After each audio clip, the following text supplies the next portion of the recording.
وقل رب زدني علما. بسم الله الرحمن الرحيم. الحمد لله رب العالمين والصلاة والسلام على أشرف الأنبياء والمرسلين نبينا محمد وعلى آله وصحبه أجمعين. أما بعد. Esselamu Aleyküm ve Rahmetullahi ve Berekatuhu. Möhtərəm müsəlmanlar. Bugün bir məsələyə toxunmaq istəyirəm.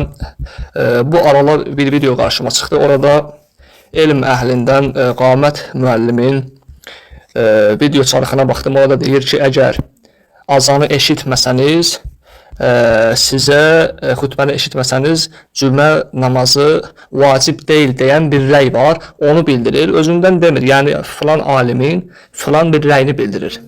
Alimin rəyini bildirdikdən sonra qarşı tərəfdən bir neçə elm tələbəsi bundan istifadə edərək, don geyindirərək və bu məsələni böyüdərək, şirdərək, yəni nəyəsə varmaq istəyirlər və ya nəyəsə qarışdırmaq istəyirlər. Bir şeylərə ulaşmaq istəyirlər, amma alınmır. Bu dəfə tabir caizsə qarşı tərəfdən bir tələbənin, dəvətçinin deyək, bir videosu qarşımıza çıxdı. Orada baxdım ki, deyir, böyük xəta edib, adam, yəni Qamət müəllimi deyir, həmin adam deyir, böyük xəta edib və o birisi deyir, dini ucuzlaşdırmayın, cızızlaşdırmayın. Yəni bu deyiləsi bir söz deyil. Yəni İlk öncə burada Qamət müəllim özündən bir şey demir. Yəni bunu ədalətlə, səmimiyyətlə demək lazımdır ki, əgər dinində bir adam ədalətli, səmimidirsə, açıq-aydın deyə bilir ki, burada heç bir şey demir. Burada Şeyx Albani'nin rahiməhullahın rəyini gətirir, deyir ki, bu rəy var və onun verdiyi suala uyğun cavab verir. Çünki sual verən deyir ki, adam ikrah altındadır, icazə vermirlər və əzanı eşitmir və ya əzan ona çatmır, xutbə çatmır. Orada da Şeyx Albani'nin dediyi rəy deyir, indi mən onun mənbəsi ilə oxuyacağım. Silsilətul Huda və Nur 749 nömrəli kasetdən götürmüşəm mən. Orada Şeyx rahimehullah deyir ki, Qala Şeyx Albani rahimehullah, İskənə la yəsməhu ləhu bi tarkil a'mal və la yəsməul xutbə fəleysə aleyhi ismun inşaallah li'annallaha la yukallifu nəfsən illə vus'əhə. Yəni burada Şeyx deyir ki, tərcümə edirəm, deyir bir nəfər barədə soruşurlar ki, işdə ikrah altındadır, məcburiyyət altındadır və buraxılmır, deyir, əgər ona işdən çıxmağa icazə verilmirsə və o xutbəni eşitmirsə, nə deyir? O xutbəni eşitmirsə və la yəsməul xutbə, yəni ondan ona bir səda gəlmirsə, açıq-aydın, yəni eşitmir də onu, eşitmirsə, onun üzərində inşaallah ki, günah yoxdur. Çünki Allah bir kimsəyə gücü çatmadığı şeyi yükləməz. Allah ədalətli olmağa əmr edir. Axırda ayəni deyir Şeyx rahimehullah. Bax, bu Albani'nin sözü. Və qarşı tərəfdəki həmin tələbə deyir ki, bir daha filan kəs Albani'nin sözündürsə, mən ona izah verəcəm. Buyur, mən deyirəm, izahın varsa ver. Buna nə izah verəsən? Açıq-aydın cavab da, yəni izah nəyə verilir, şərh nəyə verilir, bunu ayıra bilmirsənmi? Ey adam, ey tələbə, ey dəvətçi. Nəysə, bu bir yana. İkinci məsələdə, yəni bu bir cümlə, əgər eşitmirsənsə, getməyə bilərsən filan rəyə görə. Amma bu o demək deyil ki, cümədən ayrılın. Burada Qamət müəllim 3 dəfə təkrarlayır ki, cümə namazı vacibdir, lazımdır, getməlisən. Bu halda bir şey olmaz, inşallah ki, günah olmaz. Bunu deyir və Şeyx Albani'nin rəyini gətirir. Siz nə deyirsiniz?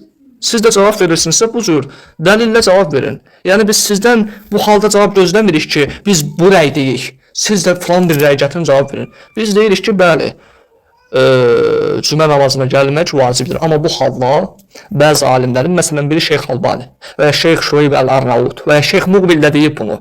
Onlar ki, bu halda gəlməyə bilərsən. Bunu böyütmək, bunu don geyindirmək, bu məsələyə şişirtmək lazım deyil. Yəni xəta axtarırsınızsa, içinizdə o qədər xəta var. Məsələn biri 5-10 il əvvəl dedi ki, alimlər barəsində 6 alim kimdir? Kimdə 6 alim var? Tənə edin alimlərə. Onun xətasını çıxardardın da, şeyx deməyəydin ona. Xətasını çıxardıb ortaya qoyaydın, deyəydin, xəta edirsən. Və ya o birisi başqa rəydə və ya o başda olan xavariş 3-4 ilə qədər ondan danışmırdın. Yəni ad çəkməyə lüzum yoxdur, özün başa düşürsən. Mən bu məsələdən tutmusunuz, Allahu aləm, bilmirəm indi hədəfiniz və niyyətiniz nədir? Allah sizi islah etsin, Allah kömək olsun. Xəta hər kəsdə ola bilər. Xəta olmayan qul bəndə yoxdur. Xəta edibsə, Qamət müəllim deyəcək ki, mən xəta etmişəm. Və açıq aydın da deyib ki, mən xəta etsəm, məndən üz döndərin və ya mənə bunu bildirin. Buna tövbə etməsən üz döndərin. Yəni adam təqlid edilmir ki. Təqlid edilmir. Belə bir şey yoxdur. Təqlid yoxdur bizim dilimizdə. Və səhv axtarırsan, xəta deyirsən və nəsihət edirsənsə, sələf nə deyib? Nəsihəti sakit olan yerdə, tək başına olduğun yerdə et. Bu formada da edə bilmirsənsə, gözlə görək adam nə deyir, adam nə dəlil gətirir. 3 dəfə arda video çəkib bu məsələ haqqında. Bunu bu qədər işitməyin, böyütməyin, bir cümlə üçün 8-10 dəqiqəlik video etməyin nə lüzum var? Yəni bu məsələyə, bu şeyə nə lüzum var? Biri oradan çıxır deyir ki, dini cılızlaşdırmayın. Şeyx Albani də dini cılızlaşdırdı. Nauzubillah. Allah sığınırıq belə şeylərdən. Nəysə, Allah islah etsin. Yəni onu demək istəyirik ki, bax mən dəlillə danışdım. Silsilətul Huda və Nur. Siz də buyur. Ey Şeyx Albani'nin sözünü izah edəcəm, şərh edəcəm deyən adam. Şeyx Albani sözünü çatdıra bilmədi. İzah edib deyə bilmədi. Sən edə bilirsənsə, o güzdəsənsə buyur et. De görək orada nə deyibmiş. Mən dedim dediyini. Yəni xəta axtarırsınızsa, xətası olanların xətalarından da zikr edin. Əgər İslamı, sünnəni, fiqhi, şəriəti bu qədər xətadan, pisliklərdən yüksəkdə tutmağa çalışırsınızsa, xətası olanlardan da danışın. Danışmırsınızsa susun. Ya xeyir danışın, ya susun. Allah sizi islah etsin. Xətası olanların da Allah xətalarını əff etsin, bağışlasın, xətalarından keçsin. Hər birimizin xətası ola bilər. Allah bizləri bağışlasın. Yenə də bu məsələ haqqında danışılsa, bu məsələyə yenə də cavab olacaqdır. Digər alimlərdən də nəstəğfiruhu və nətubu ileyh. Velhamdülillahi Rabbil alemin. شيخ سؤال آخر. الآن معلوم أن البيع وقت صلاة الجمعة حرام. فما حكم البيعة وقت صلاة الجماعة إذا سمع النداء لمن يبيع مثلا ولمن لم يسمع النداء؟ لمن سمع النداء ولمن لم يسمع النداء. صلاة الجماعة. جماعة نعم. لو أنك بقيت على الجمعة وقلت ما حكم من سمع ومن لم يسمع،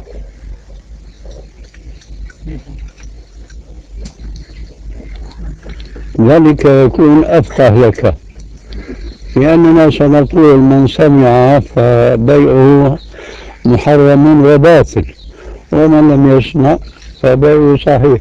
ولكن حينئذ تعرف حكم صلاة الجماعة من باب أولى.